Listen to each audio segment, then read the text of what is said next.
نحمده ونصلي على رسوله الكريم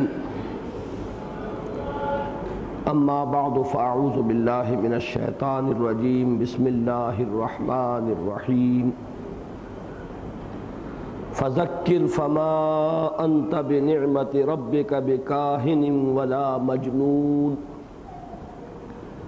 ام يقولون شاعر نتربص به ريب المنون قل تربصوا فإني معكم من المتربصين ام تأمرهم أحلامهم بهذا ام هم قوم طاغون ام يقولون تقوله بل لا يؤمنون فليأتوا بحديث مثله إن كانوا صادقين ام خلقوا من غیر شیء ام هم الخالقون ام خلقوا السماوات والارض بل لا یوقنون ام عندهم خزائن ربک ام هم المسیطرون ام لهم سلم یستمعون فیہ فلیأت مستمعهم بسلطان مبین ام له البنات ولکم البنون ام تسألهم اجرا فهم من مغرم مثقلون ام عندهم الغیب فهم یکتبون ام یریدون کیدا فالذین کفروا هم المکیدون ام لهم الہ غیر اللہ سبحان اللہ عما یشرکون وَإِن يَرَوْا كِسْفًا مِّنَ السَّمَاءِ سَاقِطًا يَقُولُوا سَحَابٌ مَّرْكُومٌ فَذَرْهُمْ حَتَّى يُلَاقُوا يَوْمَهُمُ الَّذِي فِيهِ يُصْعَقُونَ يَوْمَ لَا يُغْنِي عَنْهُمْ كَيْدُهُمْ شَيْئًا وَلَا هُمْ يُنصَرُونَ وَإِنَّ لِلَّذِينَ ظَلَمُوا عَذَابًا دُونَ ذَلِكَ وَلَكِنَّ أَكْثَرَهُمْ لَا يَعْلَمُونَ وَاصْبِرْ لِحُكْمِ رَبِّكَ فَإِنَّكَ بِأَعْيُنِنَا وَسَبِّحْ بِحَمْدِ رَبِّكَ حِينَ تَقُومُ وَمِنَ اللَّيْلِ فَسَبِّحْهُ وَإِدْبَارَ النُّجُومِ صدق اللہ العظیم رب اشرح لی صدری ویسر لی امری واحلل عقدۃ من لسانی یفقہوا قولی۔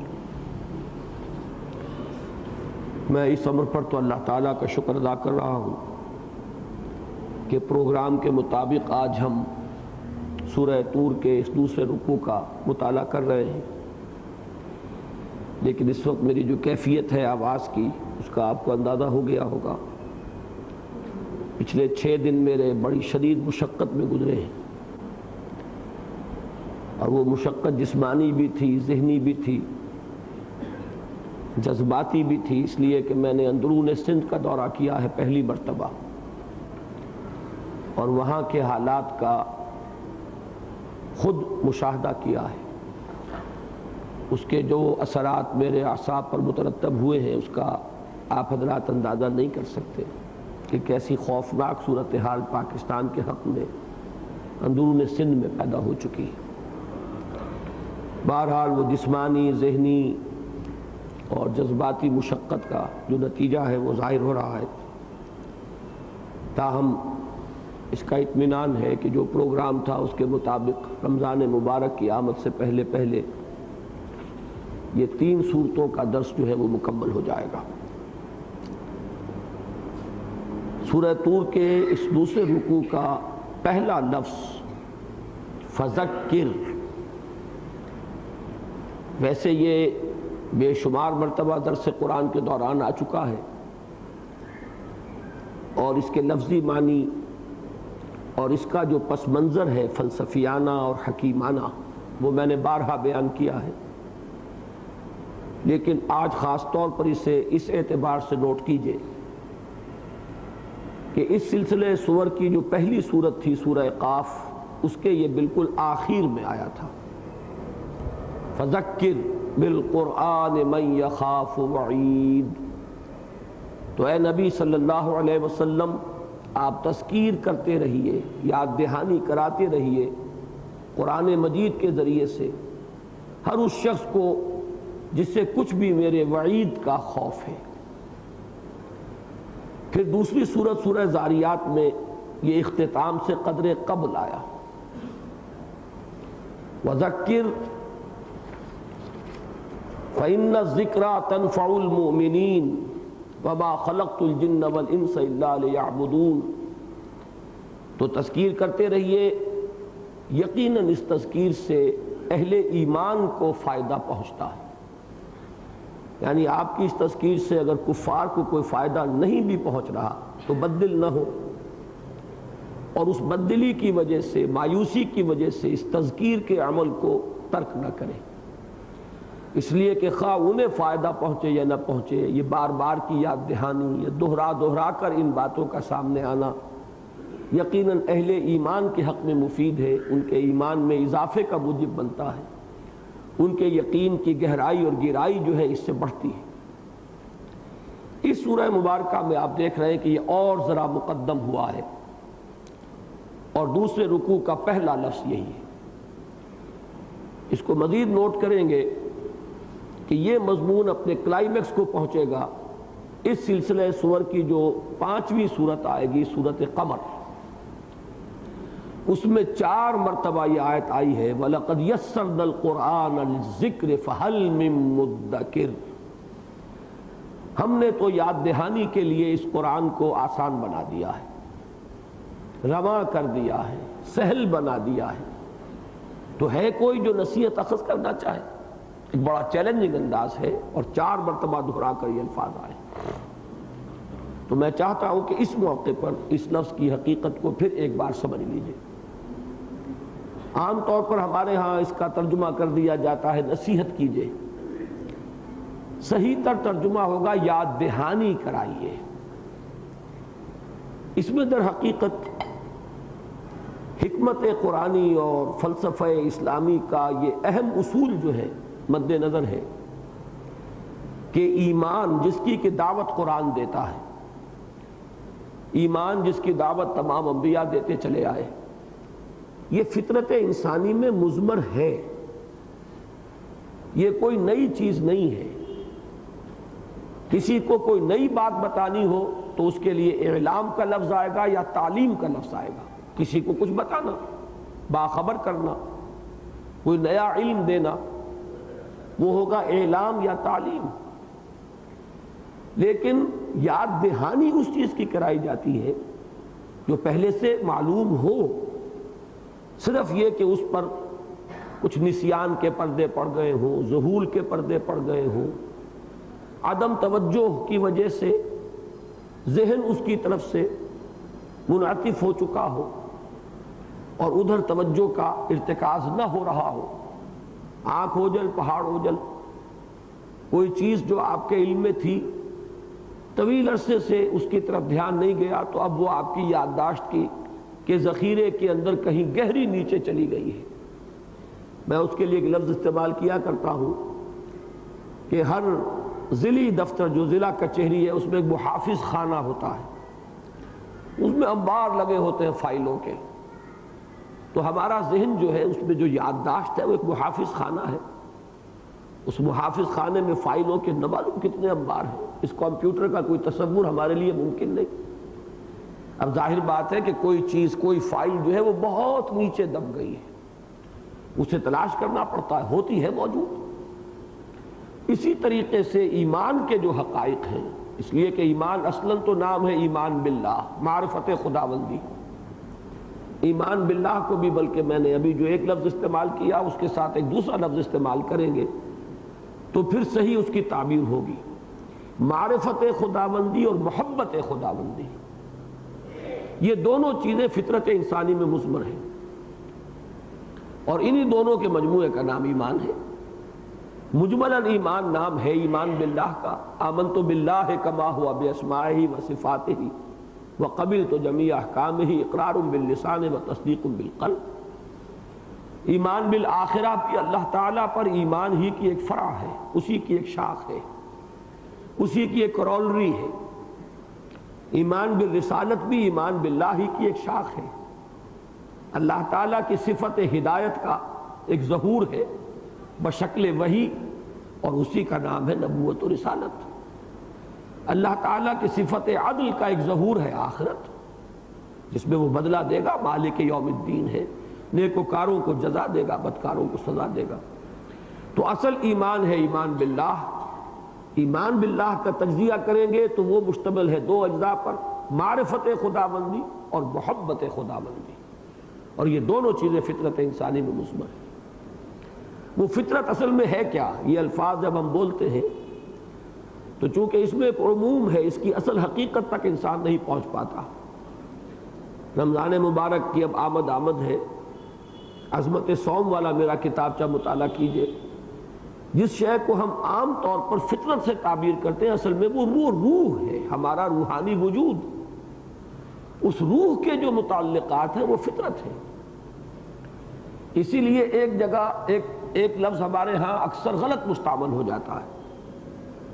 کبھی ہم جبلت کی جگہ فطرت کا لفظ بول بیٹھتے ہیں، کبھی فطرت کی جگہ جبلت کا لفظ بول بیٹھتے ہیں۔ جبلت بالکل مختلف شے ہے۔ جبلت ہے اینیمل انسٹنکٹس کا نام۔ اینیمل انسٹنکٹس کیا ہے؟ Preservation of the self, preservation of the species. انسان اپنی ذات کا بقا چاہتا ہے، اسی کے لیے کھاتا ہے، پیتا ہے، آرام کرتا ہے۔ نسل کا بقا چاہتا ہے، اسی کے لیے شادی بیاہ ہے، یہ سیکس ہے، سارا معاملہ اسی کے لیے ہے۔ تو یہ چیزیں جو ہیں یہ بنیادی جبلتیں ہیں انسان کی۔ تو جبلت اور ہے، اس کا تعلق ہے انسان کے حیوانی وجود کے ساتھ، یہ اینیمل انسٹنکٹس ہے۔ اور فطرت بالکل مختلف شے ہے، اس کا تعلق ہے انسان کے روحانی وجود کے ساتھ۔ یہ روح وہ شے ہے جس کا بڑا گہرا تعلق ہے ذات باری تعالیٰ کے ساتھ۔ لہذا اس روح میں محبت خداوندی اور معرفت خداوندی مثمر ہے۔ اب صرف یہ ہوتا ہے وحی کے ذریعے، نبی کے ذریعے، انبیاء کے ذریعے، رسولوں کے ذریعے، کتابوں کے ذریعے، صرف یہ کہ اس پر جو ظہور کا پردہ پڑ گیا ہے وہ پردے اٹھائے جاتے ہیں، تاکہ وہ اندر فطرت کے اندر جو مثمر ہے معرفت خداوندی اور محبت خداوندی، وہ ابھر کر اجاگر ہو کر شعور کی سطح پر آ جائے۔ یہ ہے تذکیر، یاد دلانا، یاد دہانی کرانا۔ اسی سے باب تفاعل ہوگا تذکر، یاد کرنا، یاد دہانی اخذ کرنا۔ اسی لیے قرآن مجید بارہا اپنے آپ کو تعبیر کرتا ہے کلا انہا تذکرہ فمن شاء ذکرہ۔ یہ تو یاد دہانی ہے، اب جو چاہے اس سے وہ یاد دہانی اخذ کر لے۔ کیوں اخذ نہیں کرتے یاد دہانی؟ اس کے دو اسباب ہیں، یہ بھی سمجھ لیجئے۔ اگر یہ فطرت میں مضمر ہے تو ہر ایک کو یاد آ جانا چاہیے۔ ایک ذہن کے اندر اشکال پیدا ہوتا، اس کے دو اسباب ہیں کہ جو موانع بن جاتے ہیں۔ یا تو وہ پردے اتنے دبیز پڑ چکے ہیں، اتنے گہرے پڑ چکے ہیں کہ اب ان کے اندر سے وہ یاد دہانی جو ہے وہ مفید نہیں ہو رہی۔ اس کو یوں سمجھیے آپ کے فطرت مسخ ہو چکی ہے، پرورٹڈ۔ اسی کو تعبیر کریں گے ختم اللہ علی قلوبہم وعلی سمعہم وعلی ابصارہم۔ اب اللہ نے ان کے دلوں پر مہر کر دی ہے، ان کے آنکھوں پر پردے ڈال دیے ہیں، ان کے کانوں پر مہر کر دی ہے، اب یہ لوٹنے والے نہیں۔ یا تو یہ شکل ہوتی ہے، اس کو ہم یوں بھی تعبیر کر سکتے ہیں کہ ان کی روح مر چکی، اب وہ روح ہے ہی نہیں۔ ان کے قلوب، ان کے ارواح کے مقبرے بن چکے ہیں، اب یہ چلتے پھرتے حیوان ہے، صرف انسان نہیں ہے۔ ان کے اندر کا انسان مر چکا ہے، اب یہ تعزیہ ہے جو چل رہا ہے، یہ مقبرہ ہے روح کا۔ اسی لیے قرآن کہتا ہے یہ زندہ نہیں ہے نبی، آپ مردوں کو سنا نہیں سکتے۔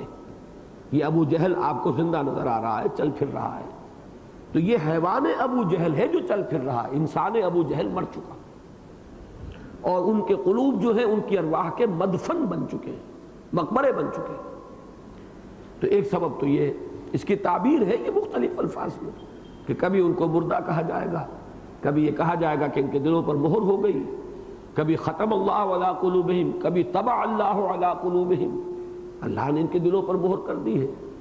کبھی آتا ہے وَنُقَلِّبُ أَفْئِدَتَهُمْ وَأَبْصَارَهُمْ كَمَا لَمْ يُؤْمِنُوا بِهِ أَوَّلَ مَرَّةٍ، ہم ان کے دلوں کو الٹ دیتے ہیں، نگاہوں کو پلٹ دیتے ہیں۔ تو یہ مختلف تعبیرات ہیں۔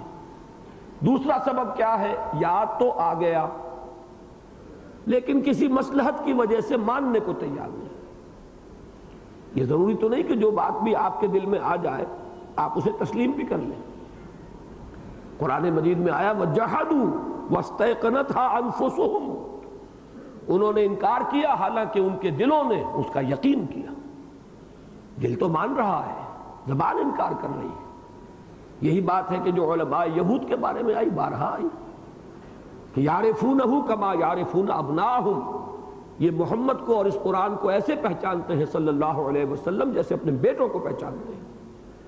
تو اندر سے تو وہ تذکیر کا نتیجہ نکل آیا ہے، یاد تو انہیں آ گیا ہے، حقیقت منکشف ہو چکی ہے، ان کے دلوں نے گواہی دے دی ہے کہ یہ حق ہے، لیکن ماننے میں چودراہٹ جاتی ہے، سیادت جاتی ہے، قیادت جاتی ہے۔ آج لوگ ہمارے دست بوسی کر رہے ہیں، ہم کسی اور شخص کو مان لیں تو ہم تو گئے۔ آج ہم سے فتوے طلب کیے جا رہے ہیں۔ یہودی علماء کے پاس جاتے تھے سب مدینے کے لوگ، انہی سے فتوے مانگتے تھے، ان پر ان کا روب تھا کہ یہ عالم لوگ ہیں، ان کے پاس کتاب ہے۔ اگر وہ محمد کو مان لیتے صلی اللہ علیہ وسلم تو ان کی حیثیت پھر کیا تھی؟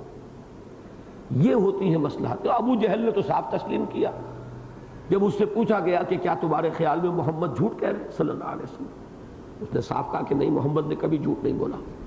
تو پھر کیوں مانتے کیوں نہیں؟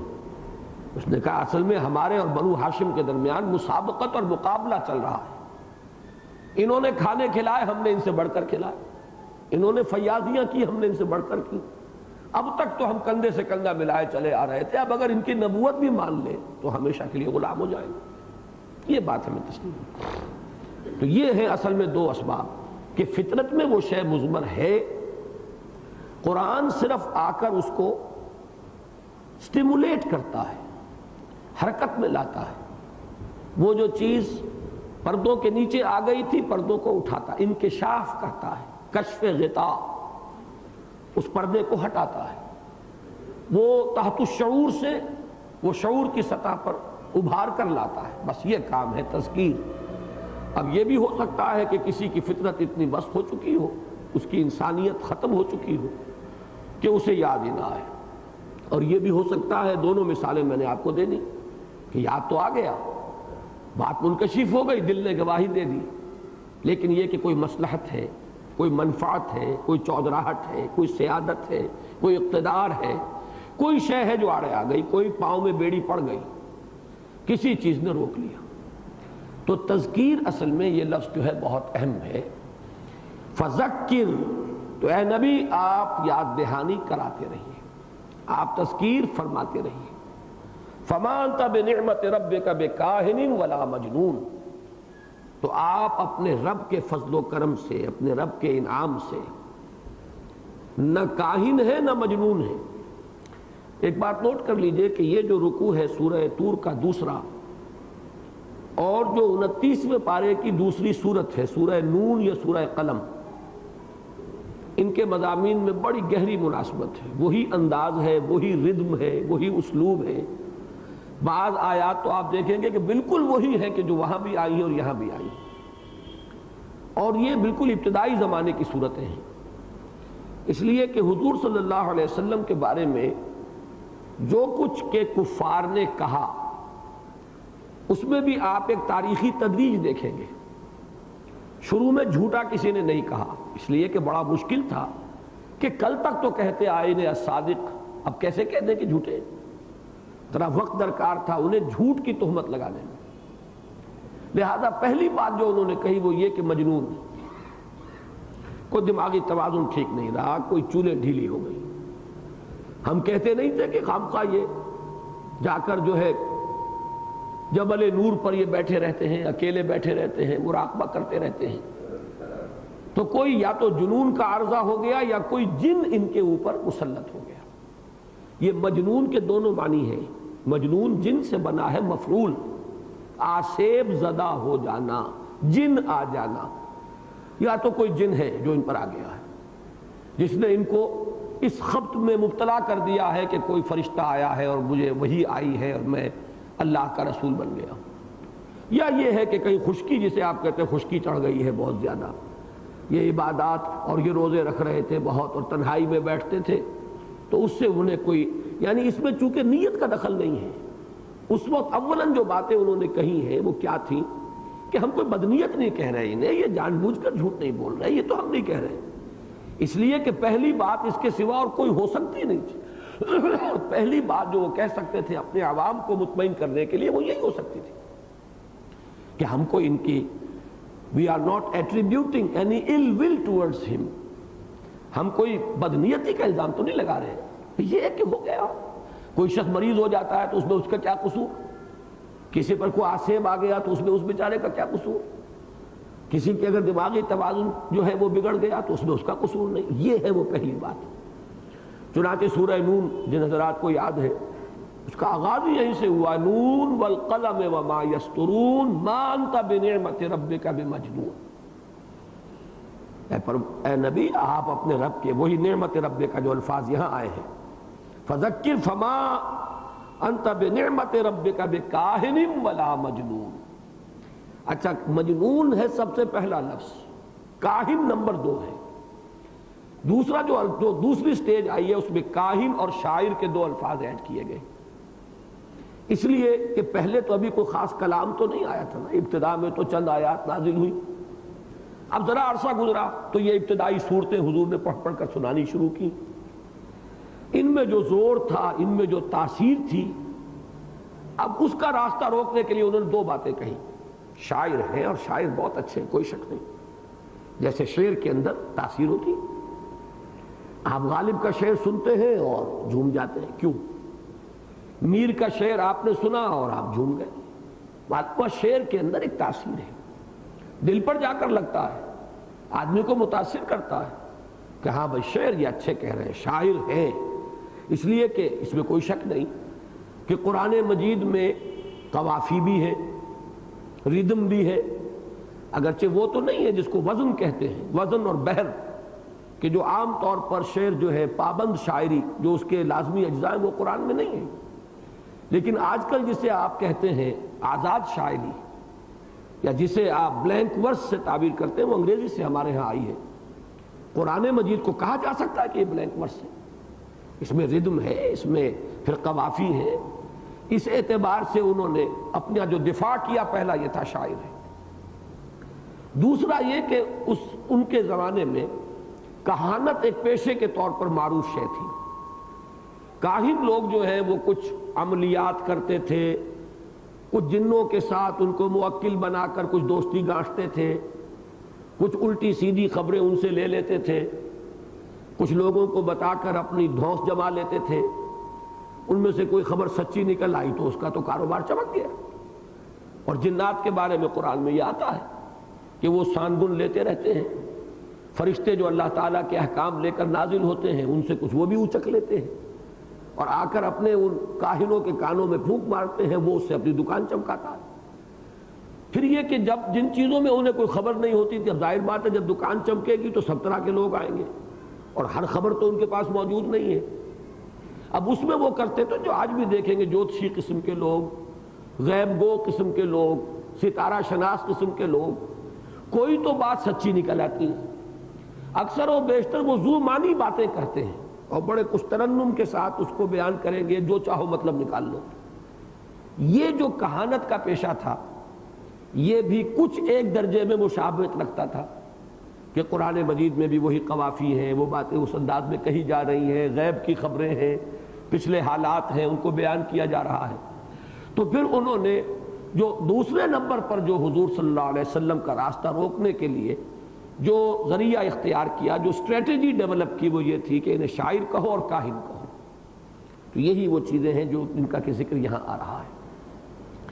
فذکر، تو اے نبی آپ یاد دہانی کراتے رہیے، فما انت بنعمت ربک بکاہن ولا مجنون، آپ اپنے رب کے فضل و کرم سے نہ کاہن ہے نہ مجنون ہے۔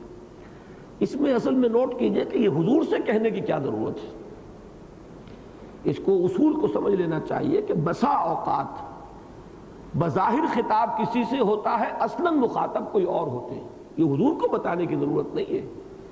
حضور سے بڑھ کر کون جانتا ہے کہ نہ وہ کاہن ہے نہ شاعر ہے.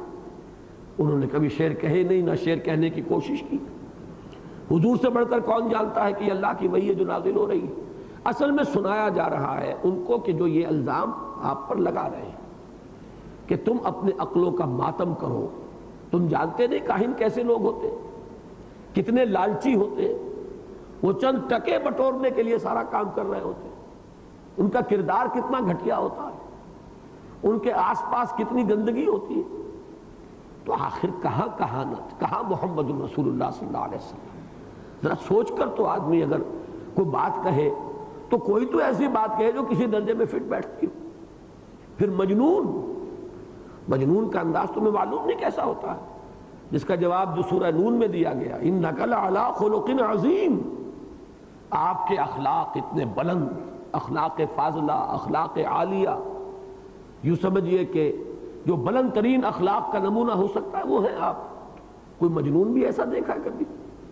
کسی پر آسیب آ جائے یا کسی کا دماغی توازن بگڑ جائے تو اس کے اندر یہ اخلاق فاضلہ نظر آئیں گی، یہ نفاست نظر آئے گی، یہ مزاج کی نفاست، یہ آپ کی طہارت، آپ کی یہ اخلاق کی بلندی. تو ان چیزوں کو در حقیقت یہاں پر اس تفصیل میں نہیں گئے چونکہ اس سے پہلے سورہ نون میں وہ بات آ چکی ہے. لیکن یہ ہے کہ اشارے ہیں، در حقیقت خطاب ان سے کیا جا رہا ہے کہ عقل کے ناخن لو، اپنی عقلوں کا ماتم کرو. آگے آ جائے گا یہ لفظ. تو فرمایا فَذَكِّرْ فَمَا أَنْتَ بِنِعْمَةِ رَبِّكَ بِكَاهِنٍ وَلَا مَجْنُونٍ أَمْ يَقُولُونَ شَاعِرٌ نَتَرَبَّصُ بِهِ رَيْبَ الْمَنُونِ. کیا یہ لوگ یہ کہہ رہے ہیں کہ یہ شاعر ہے، شعر کہہ رہے ہیں، اور ہم ان کے بارے میں منتظر ہیں، انتظار کر رہے ہیں گردش فلک کا، گردش روزگار کا. یہ ریب المنون کا ترجمہ جو ہے وہ دو طریقے سے کیا گیا ہے.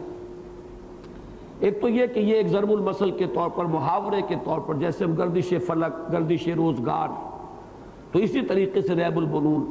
ریب کہتے ہیں ایسی چیز کو جس میں کوئی یقین والی بات نہ ہو. تو زمانے کی گردشیں بھی ایسی ہیں، کیا پتہ سیدھی چلے کہ الٹی چلے، کل کیا ہونے والا کسی کو پتہ نہیں. اس لیے وہ ریب کا لفظ آتا ہے کہ گردش جو ہے زمانے کی یہ خود بتا دے کہ یہ کیا تھے. یہ بھی ہوتا ہے کسی وقت آپ جب زچ ہو جاتے ہیں، کچھ نہیں کہہ سکتے، اور کوئی آدمی آپ کو کراس کوسچن کر کے اور کارنر کر دیتا ہے، اچھا بھائی دیکھیں گے، بات پتہ چل جائے گا، جو کچھ ہے سامنے آ جائے گا. گردش فلک خود بخود کھول دے گی، فوری طور پر فیصلہ کرنے کی کیا ضرورت ہے. تو ایک تو یہ انداز ہے ان کا. ایک یہ کہ مننا کا لفظ عربی زبان میں کاٹنے کے لیے بھی آتا ہے، توڑنا، کاٹنا، قطع کر دینا. تو فعول کے وزن پر اس سے منون، یہ گویا کہ مبالغے کا صیغہ ہے. اور اس سے مراد ہے موت، موت جو کاٹ دیتی ہے، منقطع کر دیتی ہے. سلسلہ حیات منقطع ہوا، لذتیں ختم ہوئی. جیسے کہ حضور نے فرمایا کہ اکثروا ذکر ہادم اللذات موت، کثرت کے ساتھ یاد کیا کرو اس چیز کو کہ جو لذتوں کو ختم کر دینے والی ہے، یعنی موت. تو ریب المنون، گردش فلک، گردش روزگار یا موت، ہم موت کے منتظر ہیں کہ کب وہ آئے اور یہ قصہ چکا دے ان کا. انہوں نے ہمیں خلجان میں ڈال دیا ہے، اس میں تو کوئی شک نہیں. جیسا کہ آپ سورہ قاف میں بھی پڑھ چکے، فَهُمْ فِي أَمْرٍ مَرِيجٍ، یہ بڑے خلجان میں پڑ گئے، کیا کریں، کوئی بات فٹ نہیں بیٹھ رہی. جیسے کہ سورہ مدثر میں نقشہ کھینچا گیا ولید بن مغیرہ کا کہ وہ ایک عجیب خلجان میں مبتلا ہو گیا، کیا کہے. جب کہا گیا شاعر، کہہ رہے شاعر تو میں جانتا ہوں، شاعر جیسے لوگ ہوتے ہیں، محمد شاعر نہیں ہے. کسی نے کہا کاہن، کاہن میں جانتا ہوں، میں بہت سے کاہنوں سے میرے تعلقات ہیں، میری دوستیاں ہیں. کہاں کاہن، کہاں محمد صلی اللہ علیہ وسلم. ہوتے ہوتے یہاں تک جب پہنچا ہے تو اب لوگوں نے شور مچا دیا کہ گیا یہ تو، اس پر تو محمد کا جادو چل گیا. جب اس نے دیکھا کہ اب قبیلہ اور قوم میرے خلاف ہو جائے گی تو اب وہ پلٹا اور انہوں نے کہا ہاں سحر یوسف، جادو ہے یہ، بس شعر تو نہیں ہے، کہانت نہیں ہے، البتہ جادو ہے. اب اس طریقے سے وہ لوگ شریک خلجان میں پڑ چکے تھے. پچھلی صورت میں ہم نے پڑھا انہم لفی قول مختلف، ایک بڑے مختلف قولوں کے اندر پڑے ہوئے، کوئی کچھ کہہ رہا ہے کوئی کچھ کہہ رہا ہے، سوجھ نہیں رہا کیا کہیں انہیں، کیا حکم ایسا لگائے کہ جو بالکل فٹ بیٹھ جائے۔ تو اس لیے ام یقولون شاعر نتربص بہ ریب المنون، ان کا کہنا ہے شاعر ہیں، بڑے بڑے شاعر آئے چلے گئے، اس کے بعد کون ان کا نام یاد رکھتا ہے؟ وقت پر بڑی داد مل جاتی ہے، واہ واہ ہو جاتی ہے، ان کے قصیدے جو ہے زباں زد ہو جاتے ہیں، لیکن یہ چیزیں ہمیشہ نہیں رہتی، آئے اور گئے، لہذا کوئی فکر کی بات نہیں ہے، گھبرانے کی بات نہیں ہے۔ بڑے بڑے قادر الکلام شاعر آئے، بڑے بڑے لوگ جن کے سامنے شاعروں نے سجدے کیے، ایسے ہی ایک یہ بھی ان کی شاعری کی صنف بھی کہہ لیجئے کہ جدا ہے ذرا، انہوں نے ایک نئی راہ ایجاد کر لی ہے شاعری میں۔ وہ جو حفیظ نے کہا تھا کہ کیا پابند نئے نالے کو میں نے، یہ طرز خاص ہے ایجاد میری۔ حفیظ جالندری نے اس میں کوئی شک نہیں کہ گیتوں کا ایک نیا اسلوب ایجاد کیا شاعری میں۔ تو چلیے ہم مان لیتے ہیں کہ بھائی یہ شاعر ہے، نہ صرف یہ کہ قادر الکلام شاعر ہے، بلکہ انہوں نے ایک صنف کی ایجاد کی ہے، نئی قسم کی شاعری کر رہے ہیں۔ لیکن بڑے بڑے شاعر آئے اور ختم ہوئے، اس کا یہ مطلب نہیں ہوتا کہ دین بدل جائے لوگوں کا۔ ہمارا دین نہیں بدلے گا، دین وہی رہے گا ہمارے آباء و اجداد سے جو چلا آ رہا ہے۔ تو ہم تو منتظر ہیں کہ کب موت ان کے اس سلسلے کو منقطع کر دے۔ ام یقولون شاعر نتربص بہ ریب المنون، قل تربصوا، جواب دلوایا گیا ہے نبی ان سے کہیے کرو انتظار، کرتے رہو انتظار، تربصوا فإنی معکم من المتربصین، اس میں بڑا جلال اور دھمکی کا انداز ہے، تو میں بھی تمہارے ساتھ انتظار کر رہا ہوں، مجھے بھی انتظار ہے کہ کب تمہاری رسی جو ہے اللہ تعالیٰ جس کو کہ ڈھیلا کرتا جا رہا ہے، کب وہ اس رسی کو کھینچتا ہے۔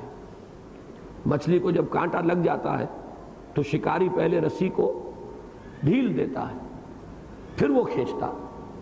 تو یہ ڈھیل ہے جو تمہیں دی جا رہی ہے، میں بھی منتظر ہوں کہ کب تک تمہارے اس اعراض اور انکار اور استہزاء اور تمسخر، اس کے باوجود وہ عذاب جو ہے تم سے روکا رکھا جا رہا ہے، کب تک ایسا ہے؟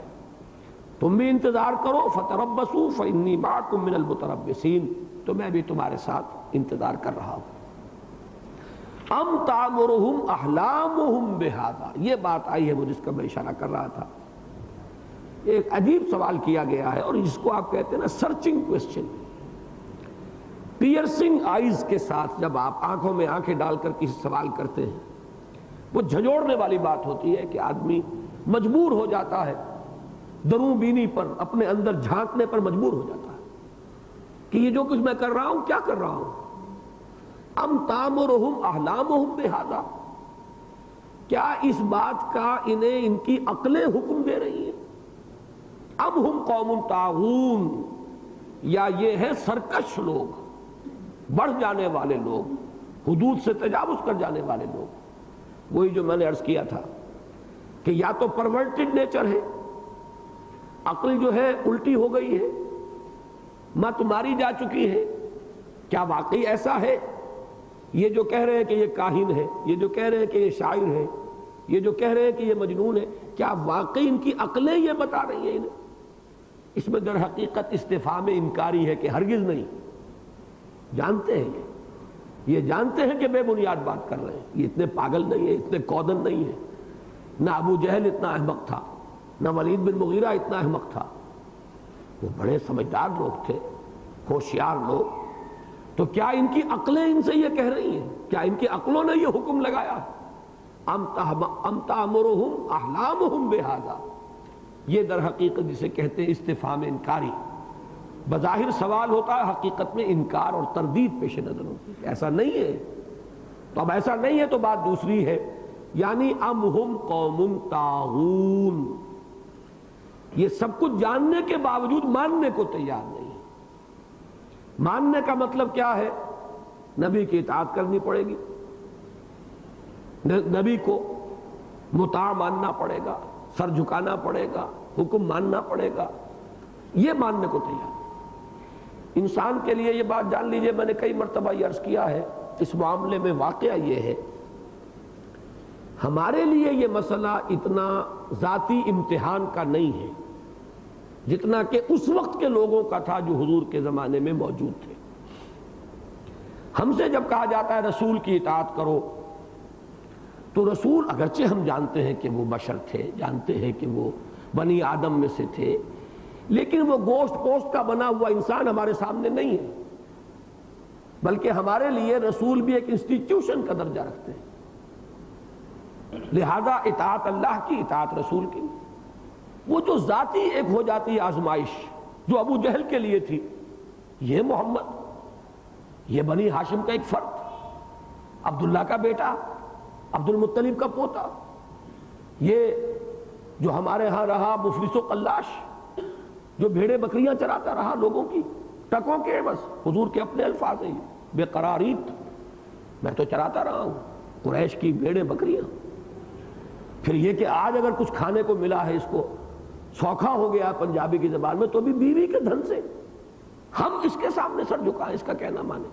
یہ جو ذاتی ایک امتحان ہے انا کا، یہ انا کا امتحان آسان نہیں ہے، بڑا کٹھن امتحان ہے۔ اپنے جیسے ایک انسان کے سامنے، ہم جیسا انسان ہے، 2 ہاتھ ہیں، 2 پاؤں ہیں، 2 آنکھیں ہیں، بلکہ ہمارے پاس چودراہٹیں ہیں، ہمارے پاس منصب ہیں، ہمارے پاس جائیدادیں ہیں، لوگ ہمیں مانتے ہیں کہ ہم ہیں قائد اور ان کے سید، اور یہ آ جائیں، ان کو ہم کیسے مان لیں؟ تو یہ جو ایک پرسنل سیکریفائس ہے، اپنی انا کی سیکریفائس، اپنی ذات کی نفی کرنا، یہ بڑا کٹھن امتحان۔ اب اس میں یہ رتبہ بلند ملا جس کو مل گیا۔ واقعہ یہ ہے کہ اس میں چوٹی پر نظر آتے ہیں ابو بکر صدیق، جس طرح انہوں نے اپنی شخصیت کی نفی کلی کی، جس کو ہمارے صوفیہ کہتے ہیں فنا فی الرسول، کہ وہ فنا فی الرسول کا لفظ بتمام و کمال اگر کسی شخص پر راست آتا ہے تو وہ ابو بکر صدیق۔ حالانکہ ابو بکر بھی کسی اعتبار سے، دنیاوی اعتبارات جو 2 لوگوں کو جو نظر آتے ہیں اعتبارات، ان میں تو کم نہیں تھے حضور سے، بہت بڑے تاجر تھے، سرمایہ دار تھے، قریش کا منصب تھا ان کے پاس، قتل کے مقدمات میں دیت کا فیصلہ وہ کرتے تھے، خون بہا کتنا ہوگا، اور قبائلی زندگی میں اس سے زیادہ سینسٹیو ایشو اور کوئی نہیں۔ تو اس منصب کے باوجود جیسے انہوں نے اپنے آپ کو بچھا دیا قدموں میں محمد رسول اللہ کے، یہ ہے اصل میں ان کے رتبے کی بلندی کا اصل راز۔ تو یہ چیز جو ہے در حقیقت ام ہم قوم طاغون، سرکش لوگ، مغرور لوگ، متکبر لوگ، جو کسی کے سامنے جھکنے کو تیار نہیں، کسی کی بات کیوں مانے، کیوں کسی کے سامنے لچک اپنے اندر پیدا کرے۔ یہ ہے اصل سبب جس کی وجہ سے وہ مان نہیں رہے، ورنہ در حقیقت ان کی عقلیں ان سے یہ نہیں کہہ رہی، بلکہ ان کی عقل خود ماتم کر رہی ہے کہ کیا کہہ رہے ہو، ان کا ضمیر خود ملامت کر رہا ہے کہ کیا کہہ رہے ہو، تم محمد کو صلی اللہ علیہ وسلم مجنون کہہ رہے ہو، تم نے انہیں شاعر قرار دے دیا، تم نے ان پر کہانت کی تہمت جست کی ہے۔ تو بات یہ نہیں ہے کہ یہ اس مغالطے میں ہے، ام تامرہم احلامہم بہذا، یہ تو استفہام انکاری ہوا، اور ام ہم قوم طاغون، یہ استفہام تقریری ہوا۔ استفہام انکاری، استفہام تقریری، کسی شے کو مقرر کر دینا اس بات کے لیے، یہ استفہام تقریری ہے۔ تو ایک جملے میں، ایک آیت میں 2 استفہام ہے، لیکن دونوں کی نوعیت، دونوں کا جو ہے قسم مختلف ہے۔ ام یقولون تقولہ، کیا یہ لوگ کہتے ہیں کہ یہ انہوں نے خود گھڑ لیا ہے؟ تقول قول سے باب تفعل ہے، اور تفعل کا خاصہ ہے تکلف، تکلف خود بھی باب تفعل میں، کوئی محنت کر کے، جیسے شاعری آپ کو معلوم ہے 2 قسم کی ہے، ایک فطری شاعر ہوتے ہیں جنہیں کوئی محنت نہیں کرنی پڑتی، بلکہ یہ کہ ڈھلے ڈھلائے شعر جو ہے وہ جیسے کہ نازل ہو رہے ہوں، اور ایک وہ ہیں جو پہلے کاغذ لے جائیں گے، بیٹھیں گے، پھر اس میں قافیوں کو پہلے لکھ لیں گے کہ یہ قافیے آ سکتے ہیں اس میں غزل میں، اب ان قافلوں کو کس طریقے سے چست کریں، ایک وہ ہو گیا ہے مصرع، اب دوسرا مصرے کی کوشش کر رہے ہیں، یہ ہے وہ تکلف۔ ایک شاعر ہو جس کے اندر کے آمد ہوتی ہے، اور ایک شاعر وہ ہے کہ جس میں آورد ہوتی ہے، بڑی محنت کر کے جوڑ جاڑ کر ادھر ادھر سے کچھ، پھر اس کی وہ تصحیح کرتے پھریں گے، پھر ادھر سے چھیلیں گے ادھر سے تراشیں گے، تب کہیں بمشکل کوئی شعر موضوع ہوگی۔ اقبال کا وہ واقعہ مجھے یاد آیا، میں آپ کو سنا دوں۔ ڈاکٹر یوئنگ جو تھے پرنسپل ایف سی کالج کے، جن کے نام پر یوئنگ ہال ہے نیلا گنبد پر، انہوں نے کسی دعوت میں جمع تھے تو علامہ سے یہ کہا کہ کیا آپ بھی، میں نے سنا ہے کہ وربل ریولیشن کے قائل ہیں۔ اس کا پس منظر یہ ہے کہ عیسائی جو ہے وہ وحی باللفظ کے قائل نہیں ہے، وحی بالمعنی کے قائل ہے۔ وحی بالمعنی کیا ہے کہ ایک مفہوم اترتا ہے، مفہوم کو الفاظ خود وہ شخص جس پر وحی ہوئی ہے ان الفاظ کا جامہ وہ پہناتا ہے۔ تو مفہوم خدا کی طرف سے ہوا، الفاظ خدا کے نہیں ہوتے بلکہ الفاظ نبی کے ہوتے ہیں۔ اس کی وجہ کیا ہے؟ ان کی مجبوری ہے بیچاروں کی، ان کے پاس 4 انجیلیں ہیں، بلکہ وہ تو 104 ہیں، ان میں سے جنہیں وہ کینونیکل مانتے ہیں وہ بھی 4 ہیں، اور چاروں میں الفاظ جدا ہیں، فقرے جدا ہیں، مفہوم جدا، وہ ترتیب جدا ہے۔ تو اب سوال پیدا ہو گیا نا کہ یہ کون سی ان میں سے وحی شمار ہو؟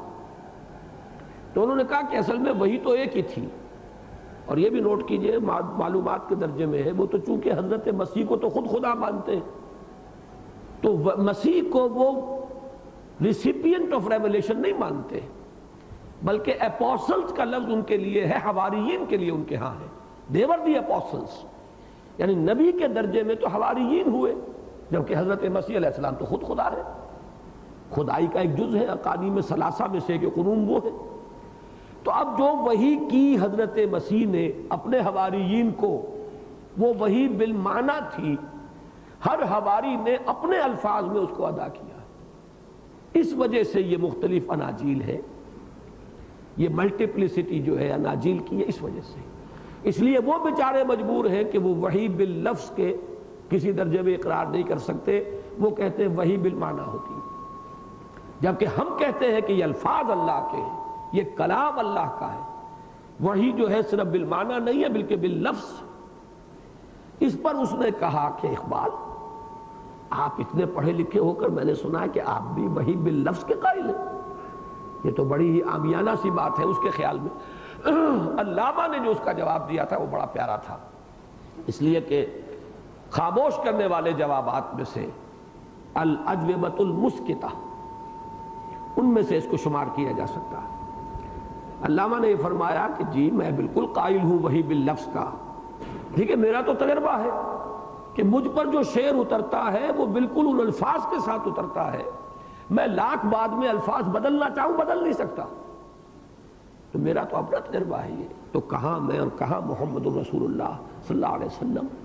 تو جب میرے اشعار کا معاملہ یہ ہے تو میں حضور صلی اللہ علیہ وسلم کے لیے تو اس کو لاکھ درجے زیادہ ماننے کے لیے تیار ہوں کہ یہ الفاظ نازل ہوئے ہیں، صرف مفہوم نازل نہیں ہوا۔ اچھا خیر، یہاں بات ہو رہی تقولہ، تو تقول قول سے باب تفاعل ہے، تکلفاً کچھ کہنا۔ ام یقولون تقولہ، اور یہ ہو کی ضمیر جو ہے یہ ہے قرآن کی طرف۔ کیا ان کا یہ کہنا ہے کہ انہوں نے یعنی محمد نے صلی اللہ علیہ وسلم قرآن خود موضوع کر لیا ہے، جوڑ لیا ہے، کچھ اس کو کمپوز کیا؟ دیکھیے انگریزی کا لفظ جو ہے اس جوڑ کے لفظ کے حوالے سے میرے ذہن منتقل ہوا، کمپوزیشن، کمپوز کرتا ہے آدمی، الفاظ کو جوڑ کے جملے بناتا ہے، جملوں کو جوڑ کے پیرے بناتا ہے، پیروں کو جوڑ کے ایک مقالہ بناتا ہے، مضمون بناتا ہے، انشائیہ، یہ اس کا ایسے بن گیا۔ تو کمپوزیشن کیا ہے؟ composing the sentences and words into sentences, sentences into paras۔ تو انہوں نے خود کمپوز کر لیا ہے، خود جوڑ لیا ہے، جمع کر لیا ہے، کلام موضوع کر لیا ہے۔ اس میں ایک چیز اور بھی نوٹ کر لیجئے کہ تقول کے بعد کبھی کبھی صلہ آتا ہے علی، وَلَوْ تَقَوَّلَ عَلَيْنَا بَعْضَ الْأَقَاوِيلِ لَأَخَذْنَا مِنْهُ بِالْيَمِينِ ثُمَّ لَقَطَعْنَا مِنْهُ الْوَتِينَ۔ تو تقول علی جب آئے گا تو اس کے معنی ہوتے ہیں کسی پر جڑ دینا، تہمت لگا دینا، تو بعض لوگوں نے یہاں بھی وہ مفہوم لیا ہے، لیکن میرے خیال میں درست نہیں ہے، یہاں وہ صلہ نہیں ہے۔ ویسے یہ بات ان کے قول میں شامل تھی کہ انہوں نے خود کہہ کر اللہ کی طرف منسوب کر دیا ہے، تو گویا کہ یہ ایک افتراء ہے کہ اپنا کلام منسوب کر رہے ہیں اللہ کی طرف۔ تو ایک بات تو یہ ہے کہ خود ان کا اپنا جوڑا ہوا کلام ہے، موضوع کیا ہوا کلام ہے، اور دوسرا یہ کہ اسے منسوب کر رہے ہیں اللہ کی طرف، وہ افتراء کا لفظ آتا ہے قرآن میں اس کے لیے۔ ام یقولون تقولہ، میں سمجھتا ہوں کہ یہاں وہ افتراء کا مفہوم نہیں ہے، واللہ اعلم۔ کیا یہ کہتے ہیں کہ یہ انہوں نے خود کمپوز کر لیا ہے، خود کہا ہے؟ بل لا یؤمنون، اب اس میں نفی جو ہے، بل جو ہے نفی کے لیے آتا، نہیں، بلکہ یہ ماننا چاہتے نہیں۔ بعض جگہ پر فعل ارادہ فعل کے معنی میں آتا ہے، یہ ایمان کا ارادہ نہیں کرتے، ماننے کو تیار نہیں۔ ایمان کے معنی تصدیق ہے، ایمان کیا ہے؟ تصدیق۔ یہ ماننے کو تیار نہیں ہے، ورنہ دل میں یہ بات ان کے نہیں ہے جو یہ کہہ رہے ہیں۔ یہ بل نے در حقیقت اس کی نفی کی۔ ام یقولون تقولہ بل لا یؤمنون، نہیں، حقیقت یہ نہیں ہے۔ بات اصل میں یہ کہ ماننا نہیں چاہتے۔ ماننے کا کیا مطلب ہے؟ اگر یہ مان لے کہ یہ اللہ کا کلام ہے تو یہ مان لیا کہ محمد اللہ کے رسول ہے، وہی مجتبی ہے، وہی مصطفیٰ ہے، وہی اللہ کے پسندیدہ ہے، برگزیدہ ہے، چنے ہوئے ہیں، لہذا ہمیں ان کو مان کر ان کی اطاعت کرنی پڑے گی۔ اصل جو ہے جو کٹھن مرحلہ وہ یہی ہے، منزل یہی کٹھن ہے قوموں کی زندگی میں۔ فَلْيَأْتُوا بِحَدِيثٍ مِثْلِهِ إِن كَانُوا صَادِقِينَ، تو چاہیے انہیں کہ وہ لے آئیں اس جیسی کوئی بات۔ حدیث حادث سے بنا ہے، حدث کہتے ہیں نئی چیز، نیا واقعہ، حادثہ ہو گیا، ایک نئی بات ہو گئی، اچانک ہو گئی۔ اسی لیے ہم کہتے ہیں کہ یہ عالم جو ہے یہ حادث ہے، ذات باری تعالیٰ قدیم ہے، ہمیشہ سے ہے، جبکہ یہ کائنات حادث ہے۔ تو حدیث کسی بھی نئی چیز کو کہیں گے۔ اب انسان جب کوئی بات کہتا ہے تو نئی بات ہوتی ہے، اس لیے یہ بات کے لیے، قول کے لیے، کلام کے لیے لفظ حدیث آ گیا۔ حدیث رسول کے لیے ہم عام طور پر یہ لفظ بولتے ہیں، لیکن قرآن مجید بھی تو یہ حدیث ہے، لیکن یہ حدیث اللہ کی ہے، اللہ تعالیٰ کی بات ہے، اللہ کا کلام ہے۔ فَبِأَيِّ حَدِيثٍ بَعْدَهُ يُؤْمِنُونَ، اب اس قرآن کے بعد اب یہ اور کس بات پر ایمان لائیں گے؟ فَلْيَأْتُوا بِحَدِيثٍ مِثْلِهِ إِن كَانُوا صَادِقِينَ، یہ وہ چیلنج ہے جو قرآن نے ہمیشہ دیا۔ البتہ یہ کہ اس چیلنج میں بھی برسبیل تنزل جسے کہا جاتا ہے کہ برے کو گھر تک پہنچا دیا جائے، اتمام کر دیا جائے حجت کا، تو اس میں ارتقاء ہوا ہے کہ یہاں مثلاً کا اس جیسی بات لائیں، ابھی اس میں تعین نہیں کیا کتنی، آگے چل کر آیا سورہ ہود میں اس جیسی 10 صورتیں لے آئیں، اس کا بھی اگر مقابلہ نہیں کر سکے اس جیسی ایک صورت ہی لے آؤ۔ البتہ یہ نوٹ کیجئے ایک صورت سے کم کا چیلنج نہیں ہے، اس لیے کہ صورت اصل میں ایک کلام ہے مکمل۔ در حقیقت جو حسن ہے قرآن کا وہ ایک مکمل کلام کی شکل میں سامنے آتا ہے۔ ایک جملہ جو ہے یا ایک لفظ یا ایک ترکیب اگر مرکبات ناقصہ میں سے ہے، یہ مکمل مفہوم اور مکمل کلام کو ڈینوٹ نہیں کرتے۔ جملہ اگرچہ کلام بن جاتا ہے، کلمہ تام بن جاتا ہے، وہ ہو چکی تھی جب اس کا ذکر کیا تو وہاں لفظ اسلام لے آئے، ہم نے تو وہاں کوئی مسلمان گھر بھی نہیں پایا سوائے ایک کے۔ ایمان تو بڑی اونچی بات ہے، یعنی یہاں پر اس کو سائملٹینیس کنٹراسٹ کو نمایاں کرنے کے لیے کہ ایمان تو خیر دور کی بات ہے، مسلم گھر بھی ایک ہی ملا ہمیں۔ اس کو کیوں کہا؟ اس لیے کہ اس مسلم گھر کے اندر ہی لوط کی بیوی موجود تھی جو منافق تھی، جو مومن نہیں تھی، جو حقیقتاً کافر تھی، گھرانے میں شامل ہے لیکن وہ ایمان والی برادری میں شامل نہیں تھی۔ تو یہ یہاں آپ نے دیکھا کہ لفظ کی تبدیلی سے اب زمین و آسمان کا فرق واقع ہوا اور معنی کہاں سے کہاں پہنچ گئے، کہ ایک میں کسی چیز کی پستی کو ہائی لائٹ کرنا ہے اور فوکس کرنا ہے، ایمفیسائز کرنا ہے، اور ایک میں ظاہر بات ہے کہ جو اصل بنیاد ہے نجات کی اس کو نمایاں کرنا ہے۔ فَأَخْرَجْنَا مَنْ كَانَ فِيهَا مِنَ الْمُؤْمِنِينَ، تو نکال لیا ہم نے اس میں سے جو بھی تھا صاحب ایمان، فما وجدنا فیہا غیر بیت من المسلمین، تو نہیں پایا ہم نے اس میں سوائے ایک مسلمان گھرانے کے۔ اس مسلمان گھرانے میں بھی وہ ایک فرد جو ہے منافق موجود تھا۔ وَتَرَكْنَا فِيهَا آیَةً لِلَّذِينَ يَخَافُونَ الْعَذَابَ الْأَلِيمَ، اور اس میں ہم نے پھر ایک نشانی چھوڑ دی ہے ان لوگوں کے لیے کہ جو دردناک عذاب کا خوف رکھتے ہیں۔ اس میں روح سخن ہو گیا آپ قریش کی طرف، تمہارے لیے نشانی ہے اگر بچنا چاہتے ہو، ورنہ یہی انجام تمہارا ہو کر رہے۔ وفی موسیٰ، وفی موسیٰ اب یہاں پر فی کس معنی میں آیا، اور موسیٰ میں بھی یعنی نشان ہے، یعنی یہ کہ اگر کوئی شخص اللہ کا انکار کرے تو در حقیقت اس بات خالق کے لیے یہ مضمون لایا جا رہا ہے۔ اس لیے کہ آپ کو معلوم ہے کہ تین چیزیں جن کو ماننے کی دعوت تھی، رسالت، یہ ساری بحث تو حضور کے بارے میں ہو رہی تھی ابھی تک، مجنون کہہ دیا، کاہن کہہ دیا، شاعر کہہ دیا، تقول کا الزام لگا دیا، یہ ساری رد و قضا اب تک ہو رہی تھی نبوت و رسالت کے بارے میں۔ اب یہ ذات باری تعالیٰ کا مسئلہ آیا ہے۔ اگر کوئی شخص انکار کرتا ہے اللہ کا، خالق کا، تو اب یا تو وہ یہ کہے کہ میں نے خود اپنے آپ کو پیدا کیا ہے، خود خالق ہوں، یا وہ اب کیا کہے گا اس کے سوا کہ کوئی نہ کوئی میرا پیدا کرنے والا ہے۔ تو وہ جو ایک مفہوم ہے اس کو یہاں یوں ادا کیا گیا، ام خلقوا من غیر شیء، لیکن یہاں لفظ جو آیا ہے من غیر شیء، لفظی ترجمہ یہ ہوگا کیا یہ بغیر کسی شے کے پیدا کر دیے گئے؟ ام هم الخالقون، یا یہ خود اپنے پیدا کرنے والے ہیں، خود اپنے بنانے والے ہیں؟ اس میں ذرا بات لمبی ہوتی ہے، نتیجے کے اعتبار سے بات وہیں پہنچ جائے گی۔ اصل میں اس مضمون کو گہرائی میں لیا ہے صرف امام الہند حضرت شاہ ولی اللہ دہلوی رحمۃ اللہ علیہ نے۔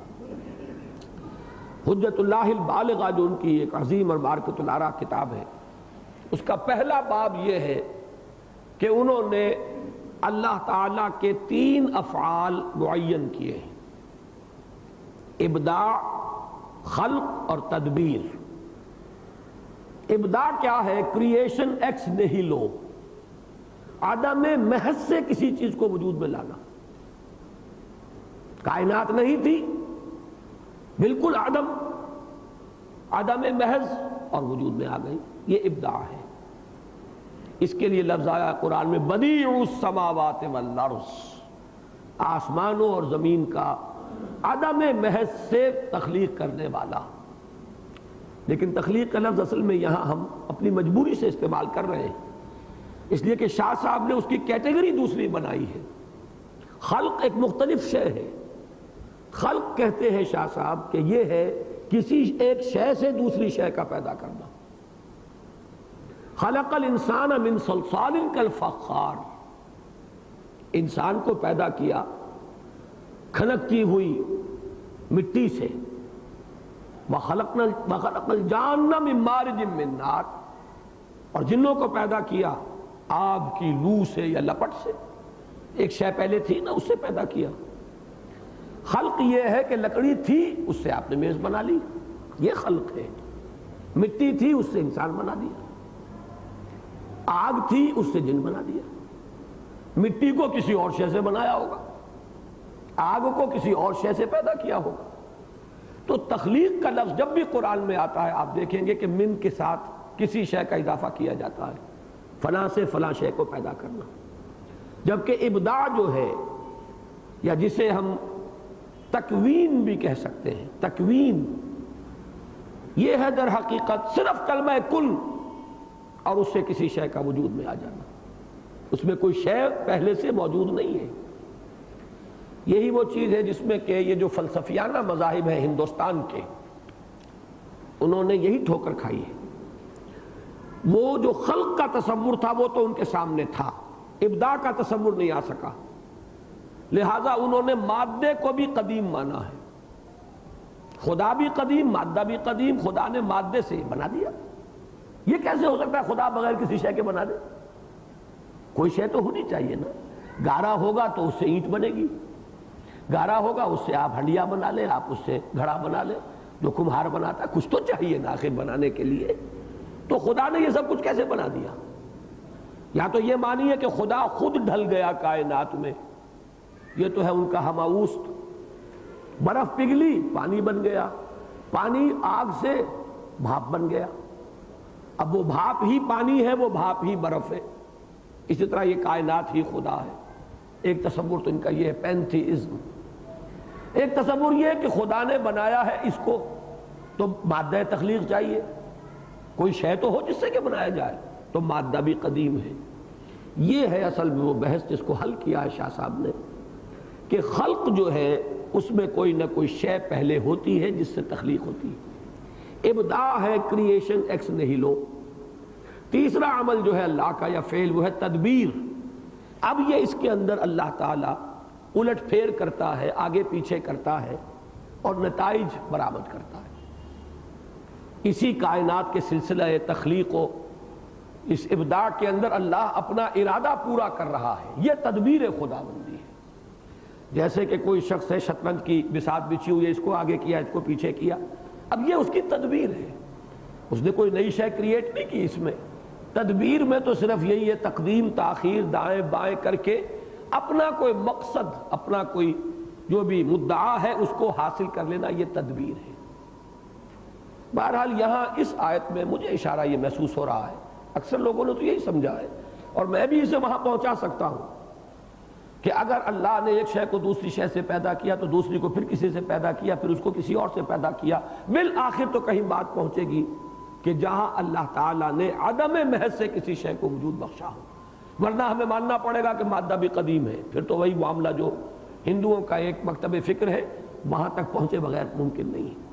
لیکن جدید سائنس میں یہ جو فزکس میں جو بھی اب ریسرچز ہو رہی ہیں اس نے ہمارے لیے اس معاملے کو بہت قابل فہم بنا دیا۔ پہلی بات تو یہ کہ مادہ تو اب تحلیل ہی ہو چکا، بالکل اس کا تو وجود ہی نہیں، اس کی وفات واقع ہو چکی ہے، مادہ تو کچھ ہے ہی نہیں، انرجی ہی انرجی ہے۔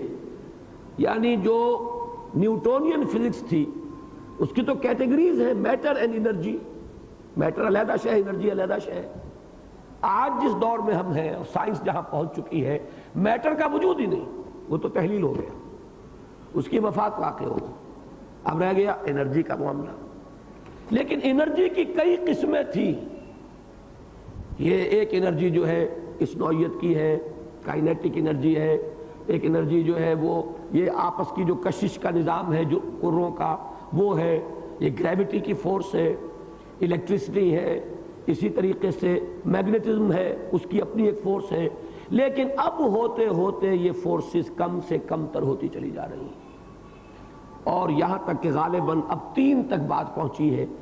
اور کسی ایسے ہی معاملے میں یہ ڈاکٹر عبدالسلام کو بھی جو نوبل پرائز میں شیئر ملا تھا تو وہ یہی تھا کہ اب وہ تعداد کم ہوتی جا رہی ہے، یعنی کائنڈز آف انرجی ان کے اندر بھی تعداد اب کم ہوتی چلی جا رہی ہے، تاں آ کے یہ توحید اب مادی سطح پر وہاں پہنچے گی تھرو فزکس کہ معلوم ہوگا ایک ہی الٹیمیٹ سورس آف انرجی ہے، اسی الٹیمیٹ سورس آف انرجی سے یہ ساری مختلف قسم کی انرجیز جو ہے برآمد ہوئی ہیں۔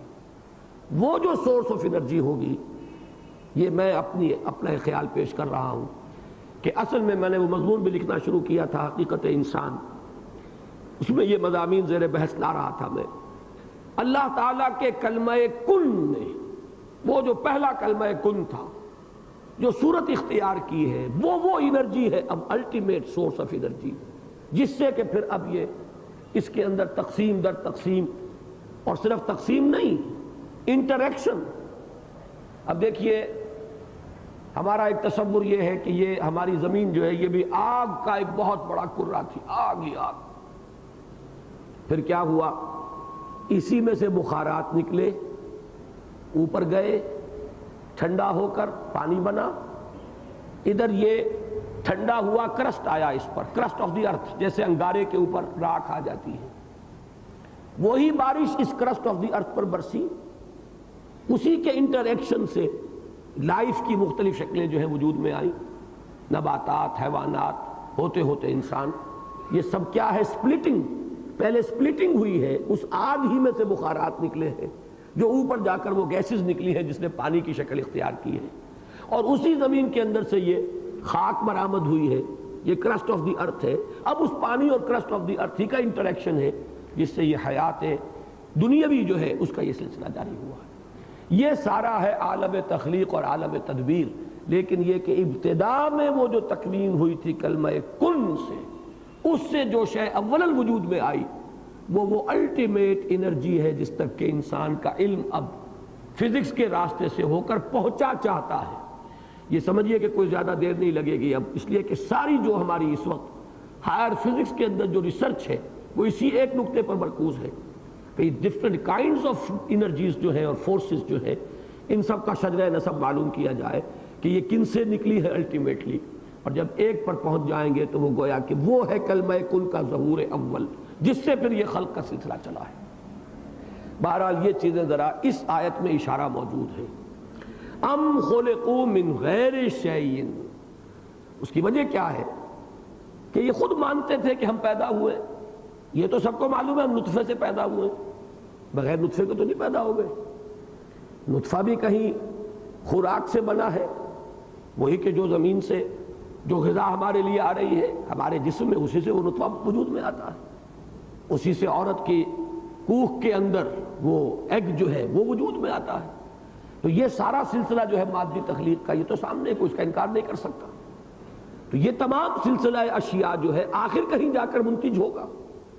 کہیں کوئی پہلی شے ہے جس کو کہ کوئی کسی پردہ عدم سے اس عالم وجود میں لایا ہے، تو اس سے وہ دلیل ذرا لمبی ہو کر وہاں پہنچ جاتی ہے جس کو کہ ہمارے عام مفسرین اور مترجمین نے اس شے کے لفظ کی رعایت بالکل نہ کرتے ہوئے ترجمہ یہ کر دیا ہے کہ کیا یہ آپ سے آپ بن گئے ہیں یا یہ کہ یہ خود اپنے آپ کو بنانے والے ہیں. بہرحال جو مدعا ہے وہ وہی ہے کہ اس بات ہے خالق کا. یعنی یہ چیز بھی ہر شخص بدیہی طور پر جانتا ہے کہ ہم اپنے خالق خود نہیں ہیں. یہ بھی بدیہی طور پر معلوم ہے کہ ہم بغیر کسی شے کے وجود میں نہیں آئے. کوئی نہ کوئی شے ہے جس سے ہم وجود میں آئے، اور اس شے کو یقیناً کوئی نہ کوئی ہستی ہے جو پردہ عدم سے عالم وجود میں لایا ہے. لہذا یہ ہے اس بات خالق کے لیے انداز. ام خلقوا من غیر شیء ام هم الخالقون ام خلقوا السماوات والارض بل لا یوقنون، کیا انہوں نے بنائے ہیں آسمان اور زمین؟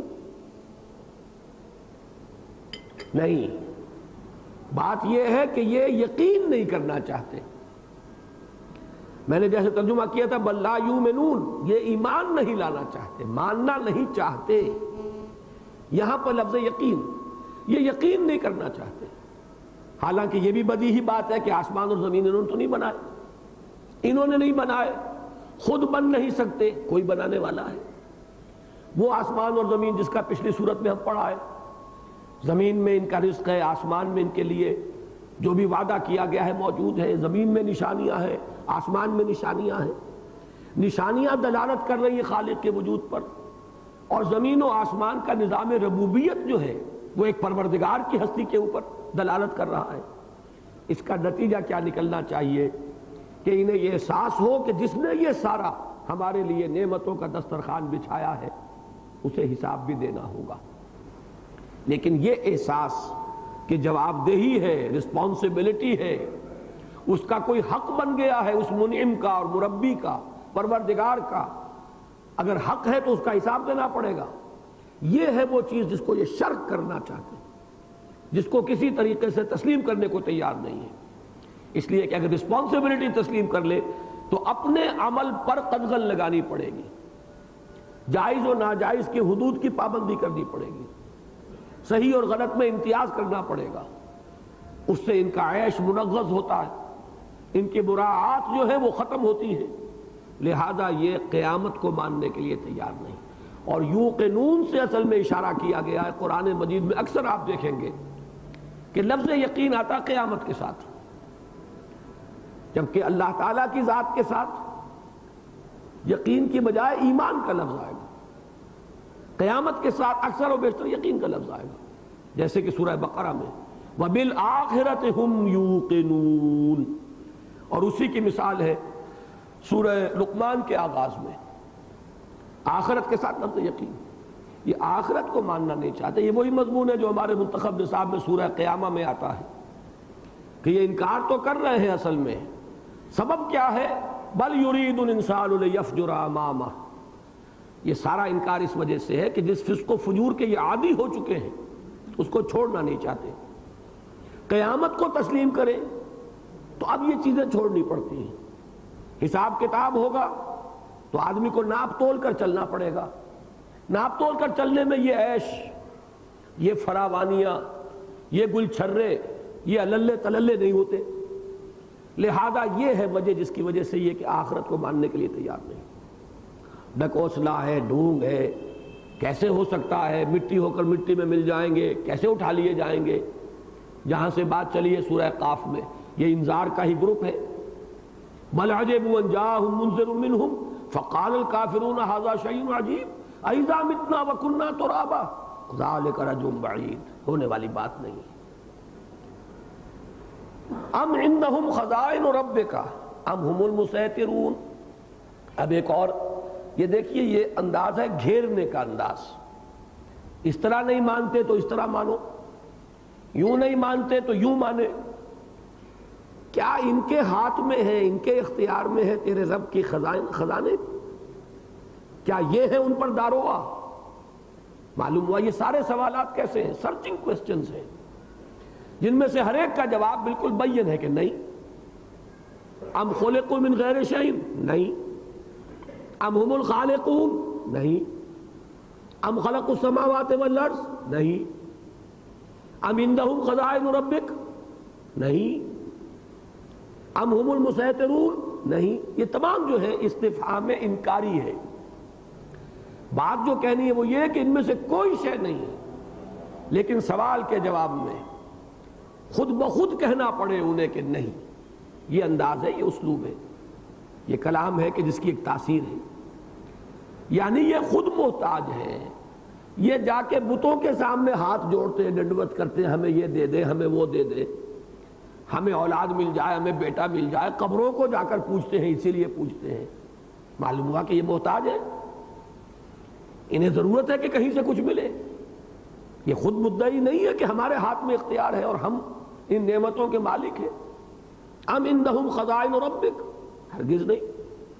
معلوم ہوا یہ کسی اور کا خزانہ ہے، تو جس کا خزانہ ہے، جس کی یہ دین ہے، اس کا کوئی حق ماننا پڑے گا کہ نہیں؟ اس کی نعمتوں کی پھر کوئی جواب دہی ہوگی کہ نہیں؟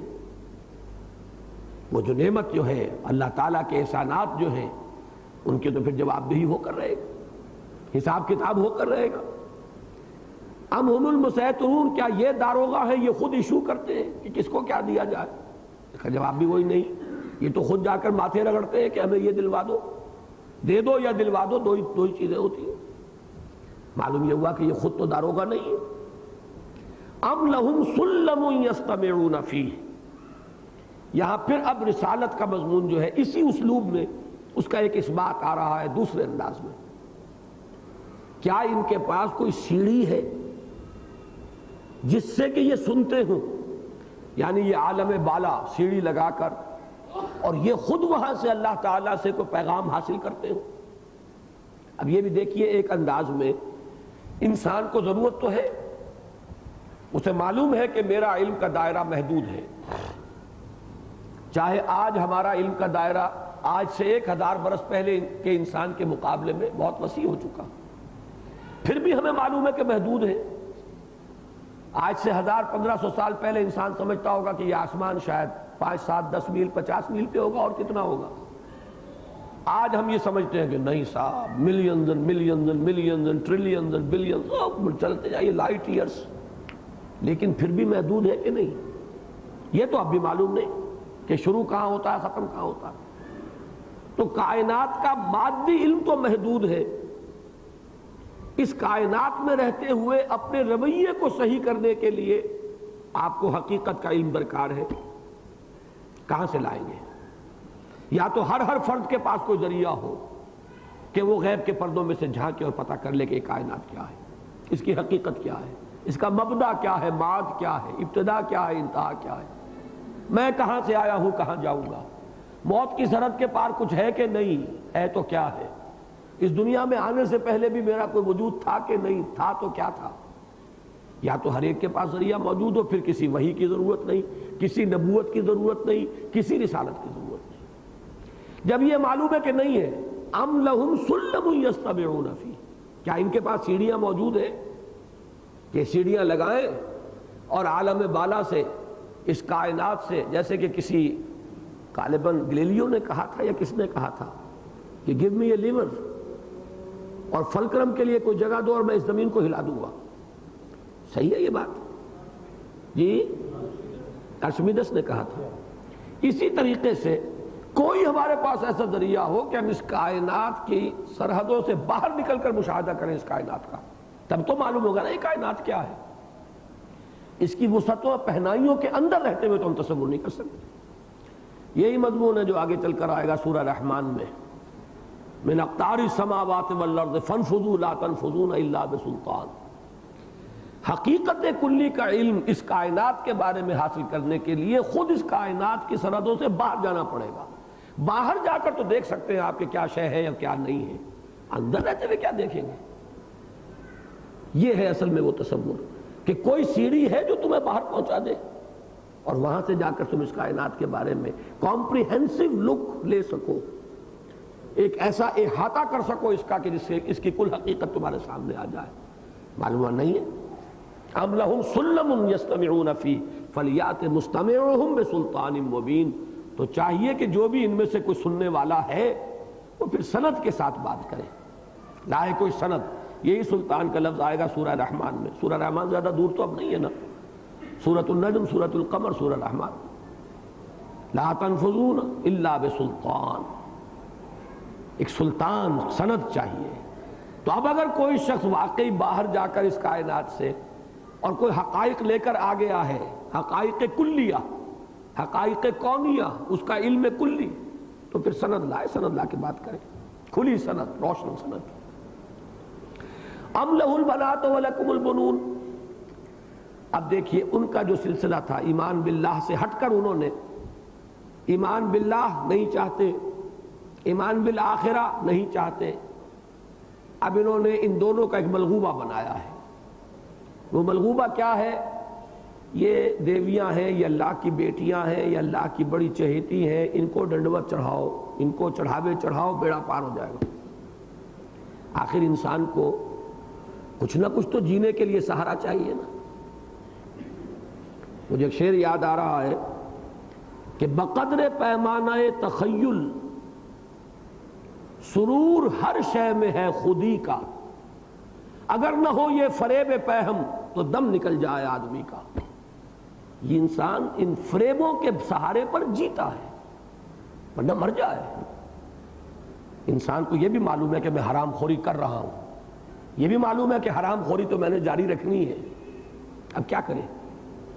کوئی نہ کوئی تو فریب پہم اسے تراشنا پڑے گا، کوئی نہ کوئی سفارشی، کوئی نہ کوئی بیچ بچولیے، کوئی چھڑانے والے، کوئی جن کے کچھ تھوڑی بہت کروڑوں کماؤ اور ہزاروں کے چڑھاوے چڑھا کے کروڑوں کو پاک کروا لو۔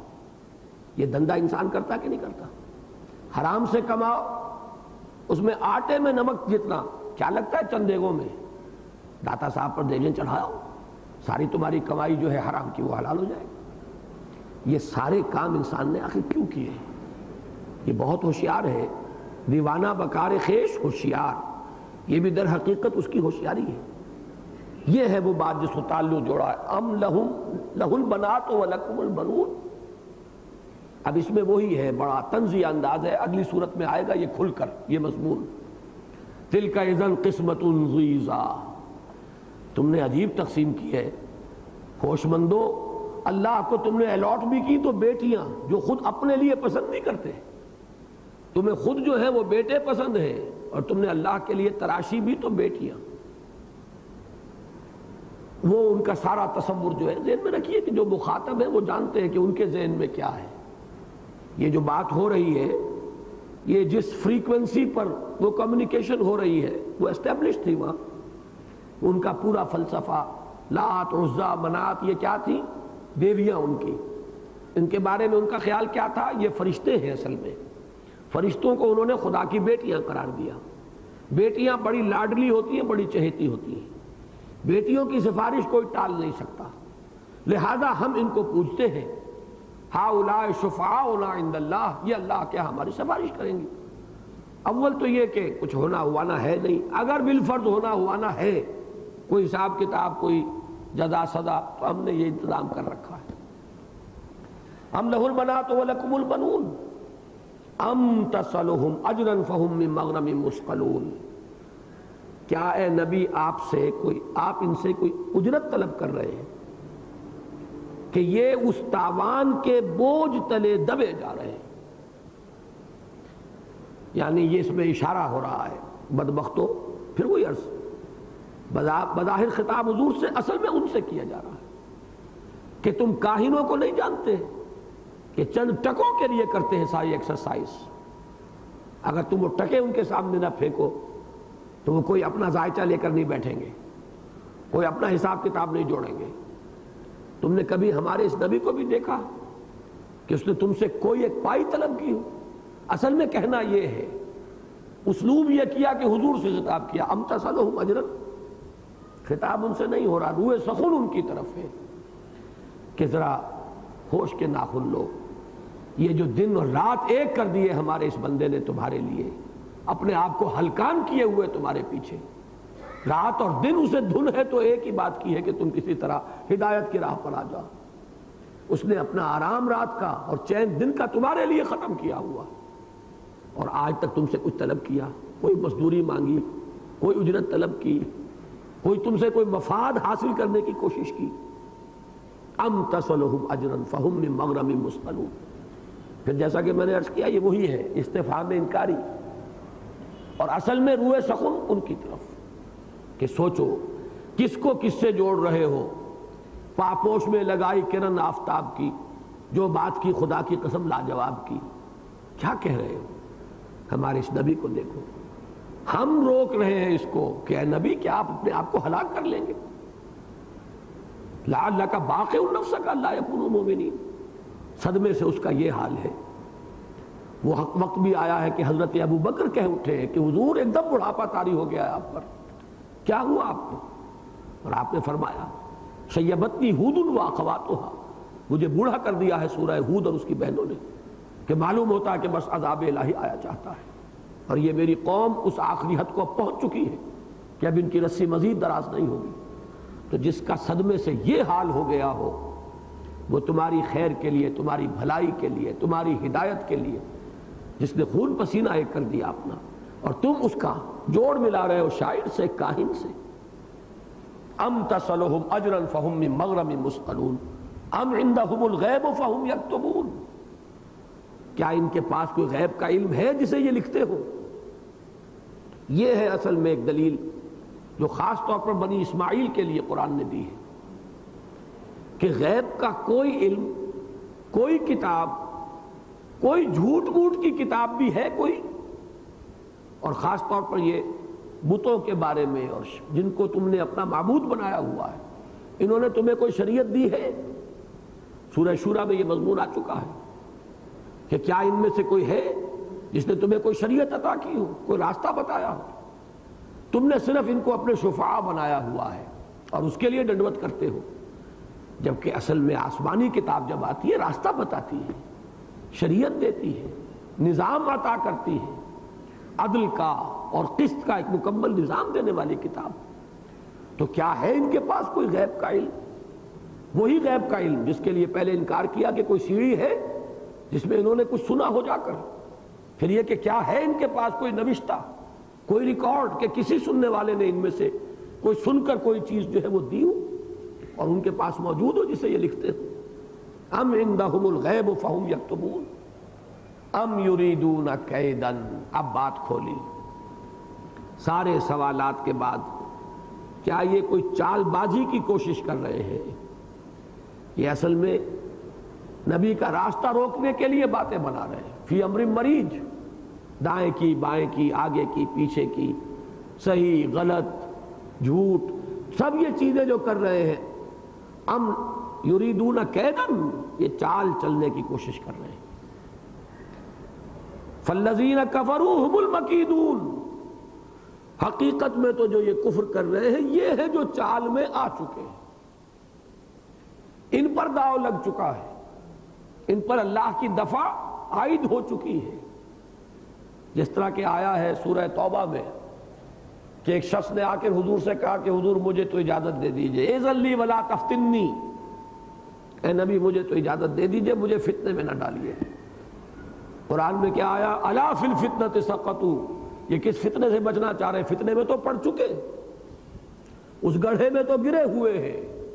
جو اللہ تعالیٰ کی راہ میں نکلنے سے جان چرا رہا ہے وہ فتنے میں آ چکا، ناکام ہو چکا، فیل ہو چکا، اس کی فیلیور جو ہے طے ہو چکی، اب یہ کس فتنے سے بچنا چاہتے ہیں؟ اسی طرح یہ جیسے کہ دوسرے مقامات پہ آئے انہم یکیدون کیدن واکید کیدا، یہ لوگ چالیں چل رہے ہیں، طرح طرح سے کوشش کر رہے ہیں کہ یہ دعوت جو ہے یہ پنپنے نہ پائے، بڑھنے نہ پائے، یہ پودا اور فصل اپجنے نہ پائے، لیکن ہم بھی تو اپنی چال چل رہے ہیں، ہماری بھی تدبیریں ہیں۔ وہی تدبیر کا لفظ آ گیا، ابداع بھی ہے، خلق بھی ہے، تدبیر بھی ہے۔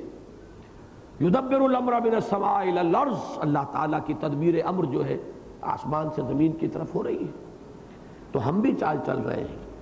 ام یریدون کیدا فالذین کفروا هم المکیدون ام لہم الہ غیر اللہ، کیا ان کا کوئی معبود ہے، کوئی الہ ہے اللہ کے سوا؟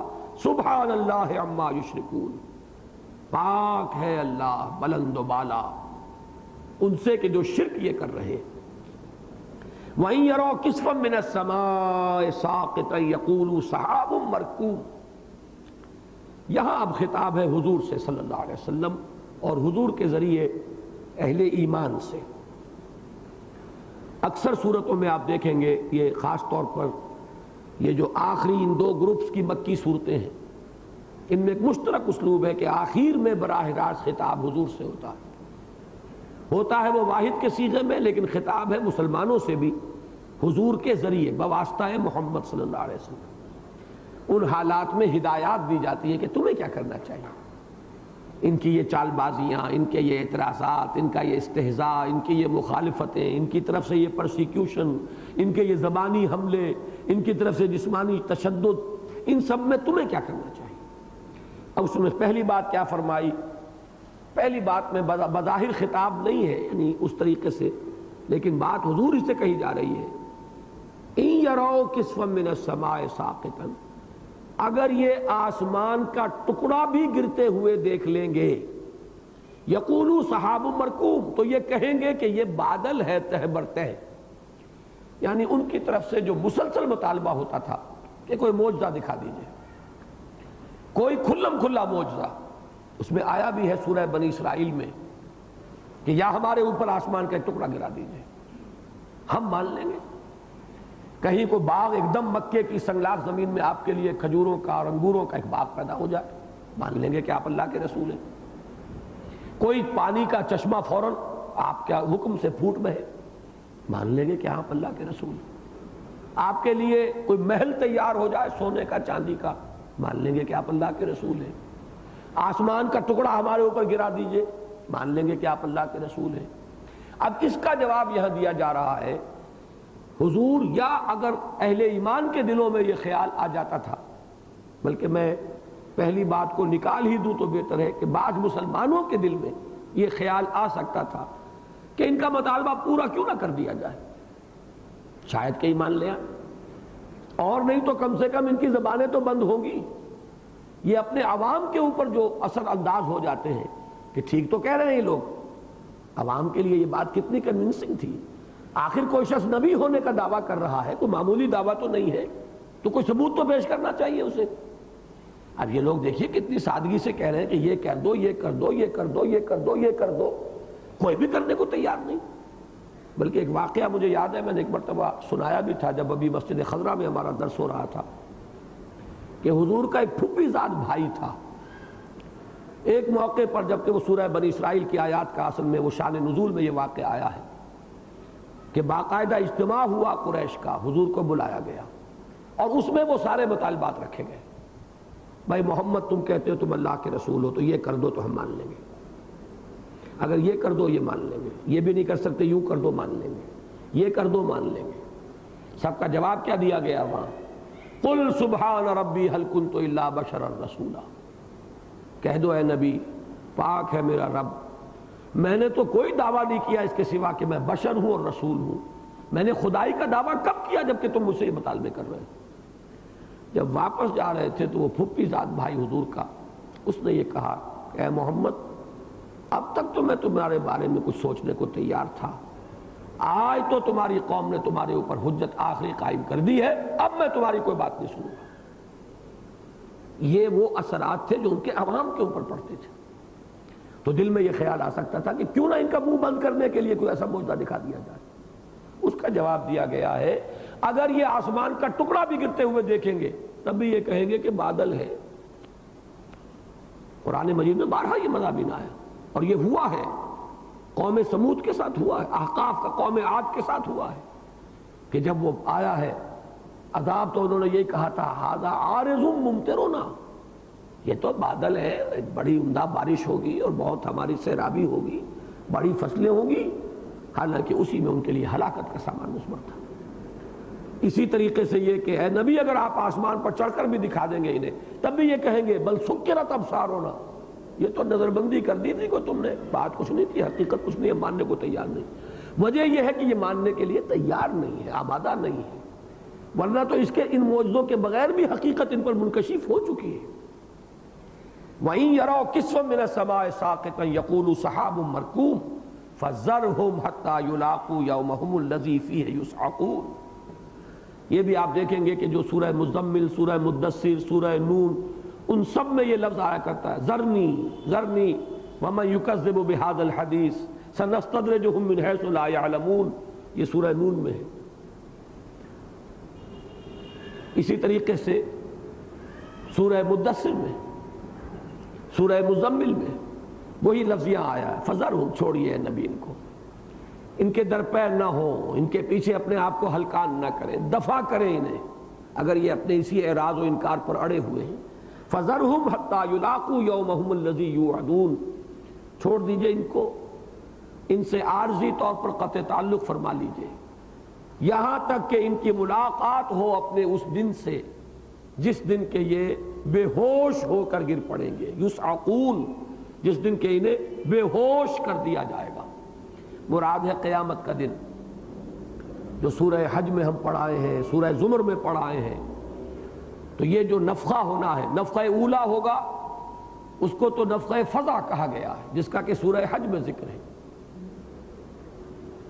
یا ایھا الناس اتقوا ربکم ان زلزلۃ الساعۃ شیء عظیم یوم ترونھا تذہل کل مرضعۃ عما ارضعت وتضع کل ذات حمل حملها وترى الناس سکارى وما هم بسکارى ولکن عذاب اللہ شدید۔ پھر ایک ہے نفخہ صعق جس کا کہ سورہ زمر میں ذکر ہے، ونفخ فی الصور فصعق من فی السماوات ومن فی الارض الا من شاء اللہ، بے ہوش ہو کر گر پڑیں گے تمام ذی حیات سوائے ان چند ہستیوں کے جن کو کہ اللہ تعالیٰ مستثنیٰ رکھنا چاہے، جن کے بارے میں خیال یہ ہے کہ حملۃ العرش جو فرشتے ہیں جو اللہ تعالیٰ کے عرش کو تھامے ہوئے ہیں، صرف وہ مستثنیٰ ہوں گے، بقیہ کل تمام ملائکہ اور تمام انسان اور سب کے سب جو ہے وہ اس وقت بے ہوش ہو جائیں گے اس نفخہ صعق سے۔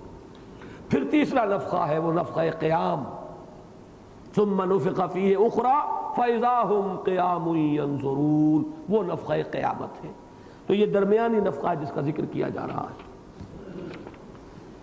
یوم لا یغنی عنہم کیدہم شیئا، جس دن کے ان کی یہ چال، ان کی یہ دلیل بازیاں، ان کی حجت بازیاں ان کے کچھ کام نہ آ سکیں گی، سب ہباء منصورہ ہو جائے گا۔ ولا ہم ینصرون، نہ ہی انہیں کسی طرف سے کوئی مدد مل سکے گی۔ یہ جو سہارے انہوں نے اپنے ذہنوں میں قائم کر رکھے ہیں، ہؤلاء شفعاؤنا عند اللہ، کوئی مددگار نہ ہوگا۔ وَإِنَّ لِلَّذِينَ ظَلَمُوا عَذَابًا دُونَ ذَلِكَ، اور ان ظالموں کے لیے، کتنے منٹ رہتے ہیں تمہارے پاس؟ ان ظالموں کے لیے اور عذاب بھی ہے، ایک عذاب اور بھی ہے اس سے پہلے پہلے یا اس سے ورے ورے۔ یہ دون کا لفظ عربی زبان میں کئی معنی میں آتا ہے، ورے کے لیے بھی، پرے کے لیے بھی، کم کے لیے بھی زیادہ کے لیے بھی، دون ذالک اس قیامت کے عذاب سے ورے اور عذاب بھی ان کے لیے ہے۔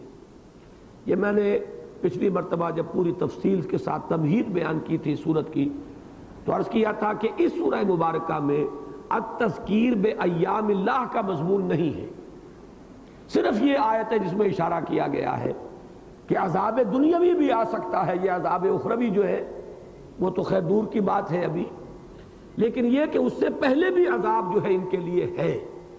یہ وہ عذاب ہے جس کی خبر دی ہے تمام رسولوں نے کہ اگر تم نے انکار کیا تو ہلاک کیے جاؤ گے، عذاب ہلاکت، عذاب استیصال۔ سورہ سجدہ میں جو سورہ الف لام میم سجدہ ہے اس میں یہ مضمون آیا ہے وَلَنُذِيقَنَّهُم مِّنَ الْعَذَابِ الْأَدْنَىٰ دُونَ الْعَذَابِ الْأَكْبَرِ لَعَلَّهُمْ يَرْجِعُونَ، اس بڑے عذاب سے پہلے ہم کچھ چھوٹے عذاب کا مزہ انہیں چکھائیں گے شاید کہ یہ لوٹ آئے۔ تو یہ عذاب جو ہے کئی ہے، جھنجھوڑنے والے عذاب، جگانے کے لیے اللہ تعالیٰ کی طرف سے تنبیہات، پھر عذاب ہلاکت، عذاب استیصال، پھر وہ عذاب اخروی۔ تو ہمارے ہاں اکثر مفسرین نے اس سے مراد سورہ غزوہ بدر لیا ہے، یہ بھی اس کے ذیل میں آ جائے گا، اس لیے کہ عذاب دنیاوی کی پہلی قسط جو ملی ہے قریش کو وہ بدر کے میدان میں ملی، لیکن اکثرہم لا یعلمون، لیکن ان کی اکثریت علم نہیں رکھتی۔ وَاصْبِرْ لِحُکْمِ رَبِّکَ، تو اے نبی اپنے رب کے حکم کا انتظار کیجئے، صبر کیجئے۔ صبر کے بعد جب حرف لام آ جاتا ہے تو اس میں انتظار کا مفہوم آ جاتا ہے، لگے رہیے، ڈٹے رہیے، دعوت دیتے رہیے، تذکیر کرتے رہیے۔ اِنَّکَ بِأَعْیُنِنَا، یہ انتہائی التفات اور عنایت اور شفقت اور محبت کا انداز ہے، آپ ہماری نگاہوں میں ہیں، ہم آپ کو دیکھ رہے ہیں، آپ کی یہ محنت، تبلیغ رسالت کے لیے آپ کا یہ دن رات ایک کر دینا، یہ سب ہم دیکھ رہے ہیں۔ تقوم اور اپنے رب کی تسبیح کیجئے حمد کے ساتھ جب بھی آپ کھڑے ہوں، کتنا وقت، اور رات کے ایک حصے میں بھی اللہ کی تسبیح و تحمید کیجئے۔ اس میں مغرب کی نماز بھی آ جائے گی، عشاء بھی، تہجد بھی، فجر بھی، یہ سب رات ہی کے مختلف اوقات ہیں۔ خاص طور پر تہجد وَإِدْبَارَ النُّجُومِ، اور جب کہ ستارے پیٹھ موڑ لیں، طلوع فجر کے لیے استعارہ ہے، جبکہ یہ تارے ماند پڑ جاتے ہیں اور ستاروں کی بارات روانہ ہو جاتی ہے واپس، اس وقت خاص طور پر اپنے رب کی تسبیح کیجئے۔ اللہ تعالی ہمیں اس کی توفیق عطا فرمائے۔ بارک اللہ لی و لکم فی القرآن العظیم ونفعنی و ایاکم بالآیات والذکر الحکیم۔